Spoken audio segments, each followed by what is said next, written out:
Hello, everyone. I hope you are having a good day or night. My name is Chenge, and I am wishing you the warmest welcome to A New Perspective, a podcast that talks about gender based violence. Today, we will be joined by our guest Julia, and we'll take a closer look at the role of European institutions, how laws, directives, and international commitments shape the protection of women and girls across the continent. We'll also talk about the Istanbul Convention, the EU Directive 2024 on combating gender based violence, and the right to sexual and reproductive health. Now, before we dive into specific laws and conventions, let's take a step back. At a broader level, what is the role of the European Union and other European institutions in combating gender based violence? Hi, Chenge. Before we start, I want to thank all of you for the invitation. It's such a great opportunity for me to be part of this inspiring and enriching project. And, I really love to work with you. Now, back to us. Since gender based violence is one of the most systematic and common violation of human rights worldwide, direct and targeted action from the European Union and European institutions is necessary. In fact, the community legal order works on several fronts to fight against this issue, to protect the victims of these reprehensible crimes, and to punish the perpetrators. European Union springs into action through legislation, fundings, research, promotion of good practices, international cooperation, awareness campaigns, and youth policies. This fight is crucial for guaranteeing the ultimate scope of European Union, that is, promoting peace, stability, and the well-being of the European Union citizens. During our conversation, we will dive into several legal sources, specific measures for the empowerment of women, and projects that the European Union implemented. Regarding European institutions, I want to mention the European Commission, which is the main executive body of the European Union. Let's look at some of the most important actions the European Commission undertook over the past years. The European Commission developed the European Union Youth Strategy, part of the dialogue between associations and policymakers. It's the framework for the European Union Youth Policy Cooperation for 2019-2027. Basically, this is the means through which European Union promotes participation in democratic life, active citizenship, and civic engagement of young people. European Union bets and invests in young people, promotes their education, and aspires to develop quality youth work. During the COVID-19 pandemic in 2020, the European Commission adopted the Gender Equality Strategy for 2020-2025, which provides for different measures aimed at putting an end to violence against women and domestic violence, and confirms the European Union commitment in this battle. It's in this area that the Directive 1385 was conceived. The Member States had to ratify it by June 17th, 2024, but we will come back to this topic later. In March 2025, the Commission adopted the Roadmap for Women's Rights with a long term vision for achieving gender equality, based on core principles such as freedom from gender based violence, set out in the Declaration of Principles for a Gender Equal Society. Why is it important that this issue is addressed not only at the national level, but also through a coordinated European approach? Because coordination between levels, in this case national and community law, is crucial for a positive and concrete outcome in this complex fight. It's important to promote the good practice exchange amongst different member states and to establish inside the European Union a common, coordinated, direct, and efficient action in combating gender based violence. Let's get deeper. The Istanbul Convention is often mentioned as a cornerstone document in the fight against gender based violence. Could you explain what it is and why it's such a crucial instrument for Europe?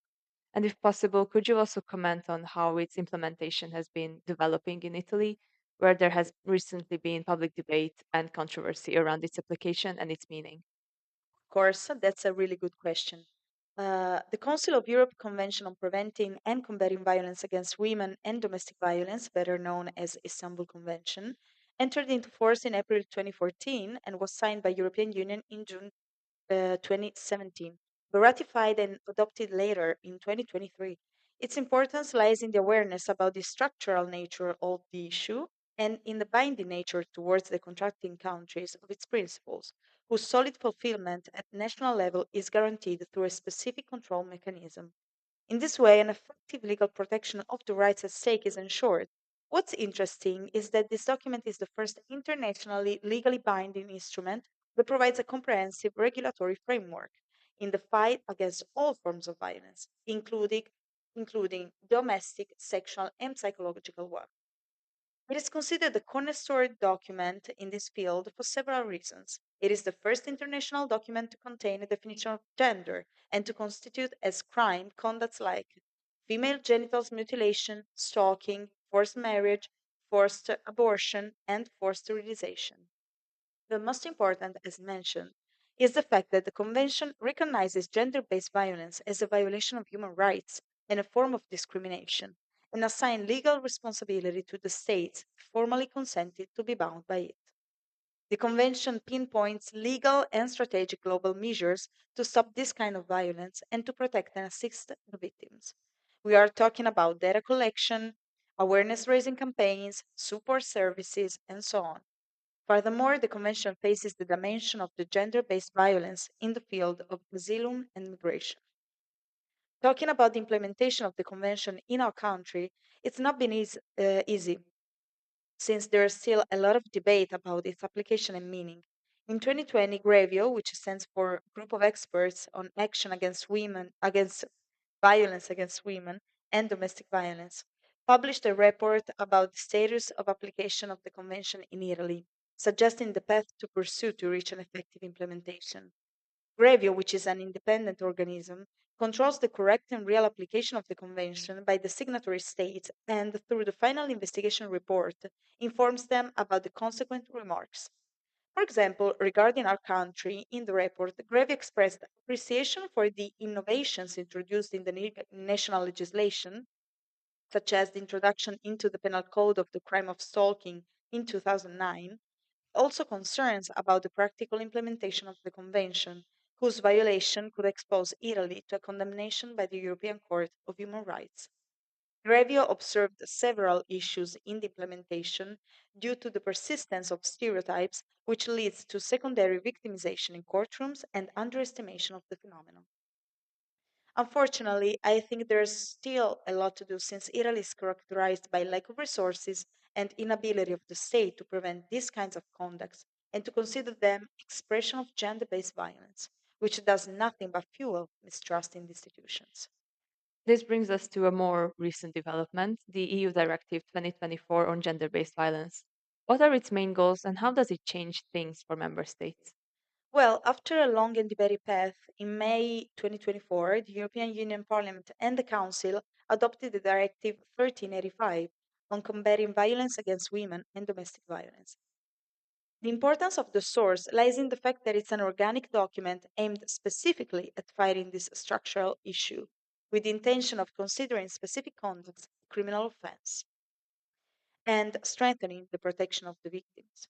Before the adoption of this directive, the matter was regulated by several sources. This is the first legislative act of European Union regarding violence against women, and it's going to harmonize sanctions and prescription terms of the criminal offenses. Thanks to this directive, the European Union aspires to set a minimum level of protection. As mentioned at the beginning of our conversation, Cheng, this directive has been conceived in the field of the gender equality strategy, aimed at ensuring gender equality in all areas of competence of the European Union. This directive plays a central role in the regulation of the topic and the fighting of the issue, since the Istanbul Convention entered into force in the European Union only in 2023. Moreover, before adopting the directive, there was a regulatory gap in the European legislation. In fact, this is the first document expressly dedicated to women's protection and not only to victims, aimed at eliminating disparities between men and women also by fighting gender based violence and discrimination. The directive aspires to harmonize the regulation of the member states regarding the protection of women victims of violence, establishing common minimum standards for fighting and prevention across the European Union. States were obliged to ratify the directive and adjust their national legislation to its indications by introducing sanctions and implement concrete measures. Finally, beyond laws and directives, how can European institutions and we as citizens ensure real progress in ending gender based violence? I strongly believe that the solution to this problem exists, and it's our responsibility and civic duty as new generations to investigate the roots of the issue and uproot it. Primary role must be attributed to awareness and education, and by that I do not mean just school education. I think that in a materialist and capitalist society like ours, we must start from the basics that is, teaching love, respect, tolerance, active listening, nonviolent communication, free emotions, and equality. These values that should be infused at a young age at home are essential for building equal and inclusive relationships, thus leading to the subversion of traditional imposed gender roles. We must raise aware and tolerant citizens so that we can create a fertile ground for a respectful society, leave and promise to future generations a better environment. And this is where institutions must come into play with a coordinated action and with the implementation of resources and instruments. The European Union has the tools and it gives us the possibility to do our part. We just need to learn how to get means through which projects can be carried out. This is, for example, the case of the project Seminiamo Parità, created by Mima Dreams, Cilento Youth Union, Mobility Opportunities Up Body, and APG Italy, which I had the pleasure of participating in. Thanks to this Erasmus Plus project, I had the possibility to learn more about European Union, its functioning, and its youth policies, and to learn many more things about gender-based violence and its possible prevention strategies. During the project, we undertook debates, role plays, we took interviews, wrote a policy paper, we did something concrete. And this is what we need now concrete action. Education plays a central role in promoting active citizenship and youth policies, self determination, development of critical thinking of young people who are game changers and the future of the country. We must absolutely raise our voice and make ourselves heard loud and clear. Self consciousness, solidarity, overcoming the patriarchal social constructs inherent in our reality are key instruments, the heart for promoting the individual and collective empowerment, with special attention to women and all other marginalized subjectivities. But we can't be alone. The commitment of the civil society must be assisted by institutions, administrations, public bodies, such as schools and universities, through a transversal approach. The collaboration of these subjects is the result of the construction of a fully participatory democracy that respects the founding principles of our Constitution and the European Union. We can affirm for the fight against gender based violence to become effective and lead to an eradication of the patriarchal system, the institutional action must be guided by a genuinely inclusive vision, firmly anchored in the values of anti fascism, non discrimination, and the promotion of fundamental rights. I conclude by quoting a strong and exhaustive sentence from Barack Obama. I learned that change only happens when ordinary people get involved and they get engaged and they come together to demand it. Once again, thank you so much for letting me take this space, express myself freely on a topic that I care for trusting me and making me part of such an interesting, enriching, inspiring project. It's been a wonderful way to learn more, to put myself out there, and who knows, to plant a small seed for a better society. Thank you so much for listening, and a special thanks to our guest Julia for helping us dive deeper into this important issue. In our next episode, we'll explore what happens after the law, how victims can find help through services, hotlines, shelters, and local networks.